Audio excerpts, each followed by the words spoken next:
Right, so hello and welcome back to Books and Things and welcome back to Favourites Week. Today I'm going to be telling you about my favourite non-fiction books.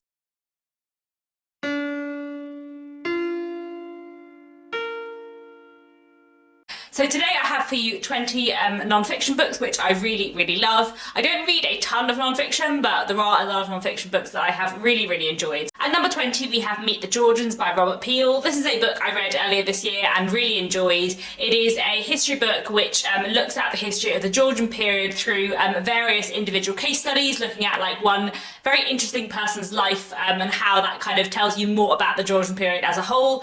I really enjoy a history book that uses like an individual case study to look at wider social history, and Meet the Georgians does it very well as being like a just really interesting, fascinating, diverse collection of stories about people within the British Empire in the Georgian period. It's a really interesting read, very readable and accessible too, and definitely one that I highly recommend. At number 19 I have Disability Visibility, edited by Alice Wong. This is a book I only just finished, but I really enjoyed it. I thought it was a really interesting read. It is a collection of essays by various disabled writers, most of whom are living in the USA, about living with disability in the 21st century. It is a fascinating collection of essays with some really wonderful writing in here. It's also a very diverse and intersectional collection as well, and really looks at a very broad range of disabled experience. It is a really interesting book, one that has made me think a lot, and definitely one I would recommend. At number 18 I have Bookworm by Lucy Mangan. This is a book I read last year and one that I really enjoyed and has kind of stayed with me as well. The subtitle of this is A Memoir of Childhood Reading, and it's basically Lucy Mangan, the author,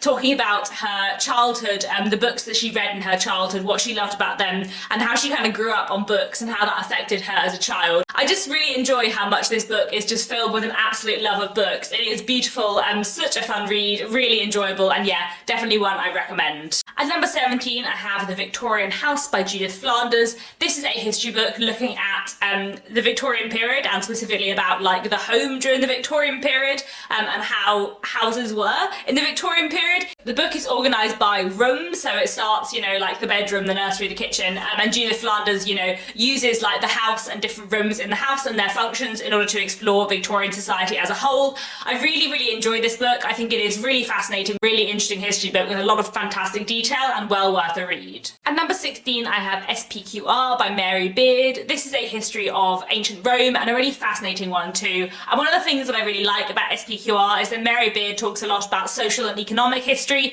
whereas a lot of other histories of ancient Rome are very like heavily politically focused. And personally I always like social and economic and cultural history more than political history. And SPQR is just a fascinating history book, really well written, wonderfully engaging, very accessible with so many wonderful details in it. I love it a lot. At number 15 I have The People's Tragedy by Orlando Figes. This is a history of the Russian Revolution, which again is kind of focused on social history, and specifically it takes, I think it's 5, maybe 6 different people who we have kind of good records of, but who are from all walks of life, and he looks at their experiences during the lead up to and during the Russian Revolution in order to explore the Russian Revolution as a whole. Like I said, my favourite kind of history book is a history book that takes a case study to look at a wider event, and it's done fantastically in The People's Tragedy. This is a history book that I read when I was about 17, and it has really stayed with me. And I remember it took me so long to read because it was so dense and so like interesting and fascinating, and I would sit there and read like 5 pages in half an hour because it's very long and it's very dense, but it's also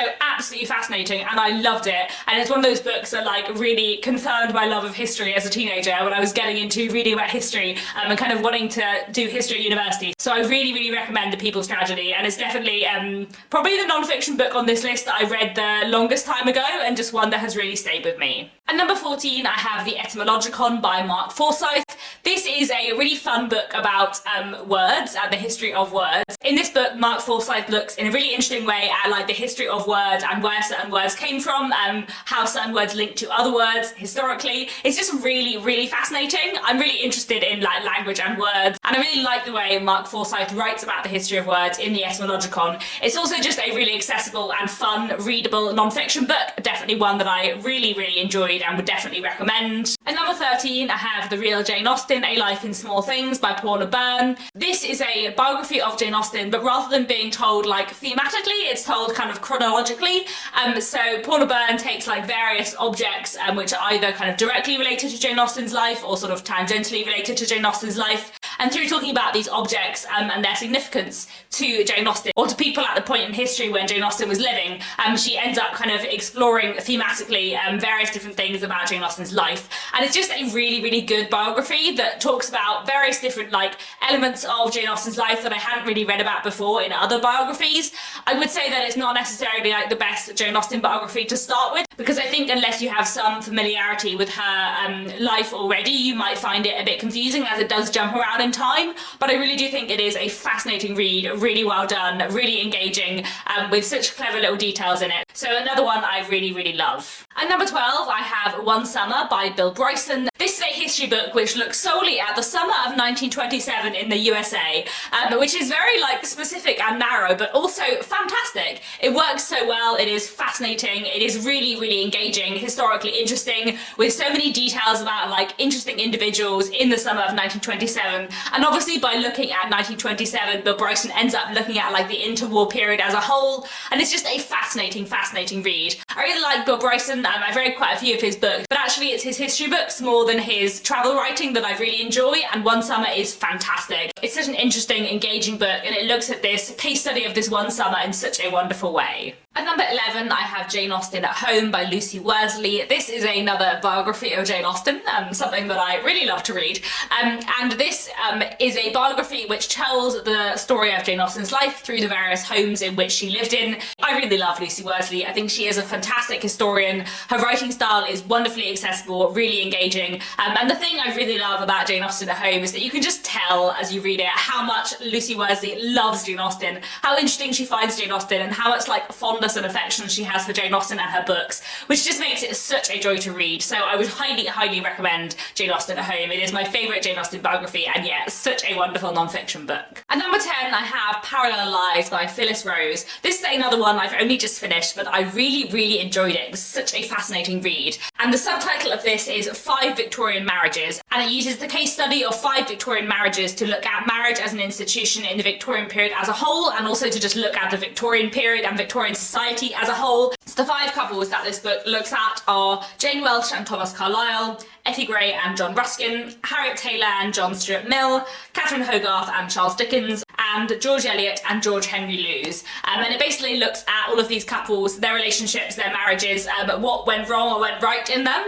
And it's just a really, really interesting read. This is a non-fiction book from the 1980s, and every now and then there's something that feels like a tiny bit dated, but for the most part it is still a really interesting and relevant read, and just looks at kind of marriage in the Victorian period and gender roles and gender power dynamics in the Victorian period in a really fantastic, fascinating way. At number 9, I have Same-Sex Love 1700 to 1957 by Jill Rossini. This is a history of LGBTQ+ relationships from 1700 to the 1950s. This is such a fascinating history book. It's a topic within history that I find really, really interesting, and this book does it so well, with a lot of analysis of primary sources as well. It's such an interesting read, and definitely one that I would recommend. At number 8, I have Queer Dickens by Holly Furneaux. This is a really fascinating book which uses queer theory to examine Charles Dickens' work, partly looking at how there are various characters within Dickens' work who you can read as being gay or bisexual, and also looking at how Dickens is kind of undermining of traditional family structures and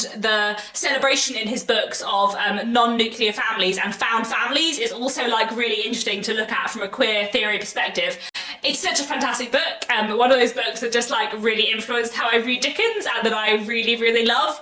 Just looking at Dickens in a really new and wonderful angle. There's so much in this book I agree with and think is fantastic. I would say that it's probably only worth reading this if you've like read all of Dickens' novels, but if you have, then this is a truly fantastic book. At number 7, I have How to Be a Victorian by Ruth Goodman. This is a popular history book that I really, really enjoyed. It is very accessible, very readable, and really fascinating, with a lot of like little social and cultural history details that I love. So the book is organised by like the order of a day. So it starts off with like getting up, getting dressed, and ends with like the evening meal, etc. So basically it kind of just goes through the cycle of 24 hours, looking at what various people in different circumstances might have been doing at this point in the day in the Victorian world. It's a really fascinating read, and it's written in such an accessible, enjoyable way. Like, it's just a real joy to read, and definitely one that I would recommend if you're interested in the Victorians. At number 6, I have Elegant Etiquette in the 19th Century by Mallory James. This is a history book which is all about etiquette and